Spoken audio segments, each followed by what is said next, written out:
everybody, welcome back to Ghostly French Toast, and today we're doing a ranking kind of video, and today's ranking is to be on ranking the Souls games.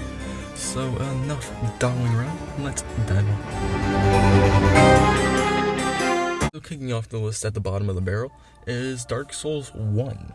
Alright, hear me out. Dark Souls 1 is a good game, don't get me wrong. The first half is probably one of the stronger halves in any of the games, but the second half weighs it down so much because you're expected to fight these powerful people that were hyped up, and they're pretty sucked. Look at Bed of Chaos.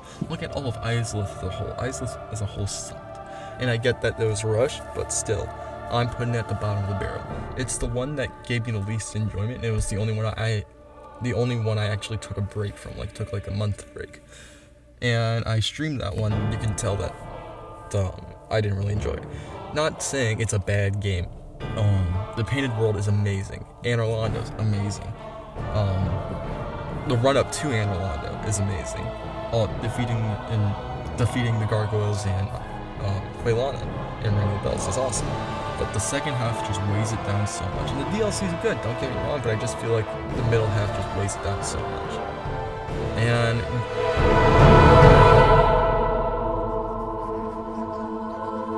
And going on to number 5, I'm putting it Demon's Souls, and this is going to be the remake. I haven't played the original itself. Demon's Souls is not a bad game. Boletaria 1-3 is probably one of my favorite world designs in all of Souls. I love that. The Penetrator is awesome. The thing that puts it down is the Valley Defilement, and that sucks. And, what's it called? 3-3.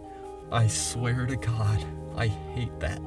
The run-up to Old Monk with the two basically prisoner wardens and the red phantoms. I hate them with all my heart. I died so many times. I'm doing a 100% playthrough the other day, and I got destroyed by them so hard. It took me 2 hours to do it. I know that sounds bad, but still.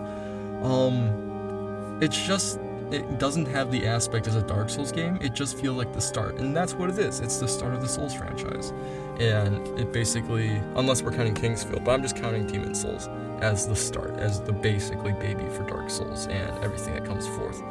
And there's not really much to say, so enough with this one, and let's move on to the next one.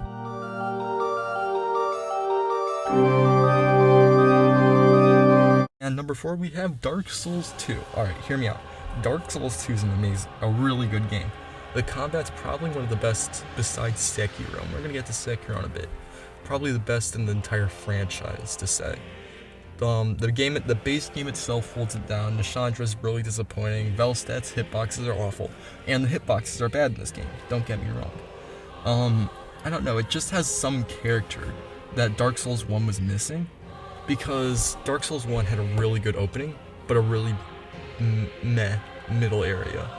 And Dark Souls 2, there wasn't really that bad of drops, and the only one that I can think of is going from Draenlight Castle to Shrine of Amana.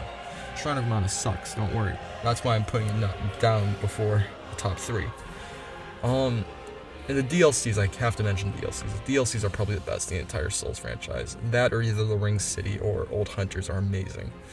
So that's basically my sum of Dark Souls 2, and I feel like a lot of people give hate to Dark Souls 2 because they haven't played it. They heard it's a really bad, so why play it? I would just say give Dark Souls 2 a chance. The weapons are awesome, the combat's awesome. There's some areas, Scholar of the First Sin, they made some fixes, but they also made some nerfs. Cough, cough, Iron Keep. I hate it. But besides that, I think it's a solid game. So enough dawdling around, let's move on to the next one.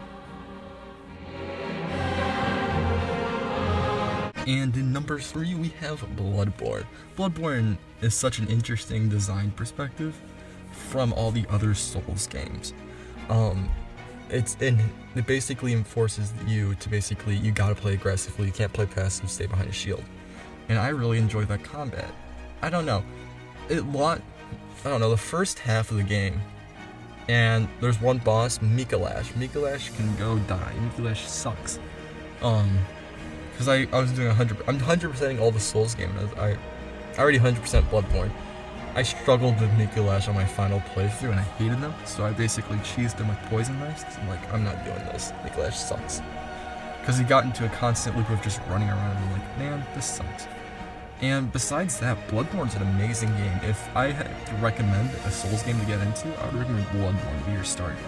Because the thing with Bloodborne, unlike Sekiro, it has, you can do co-op if you need help, and it's very forgiving with its healing system. You can get up to 24 heals, and that's way too much. I think it should still be 20, being max.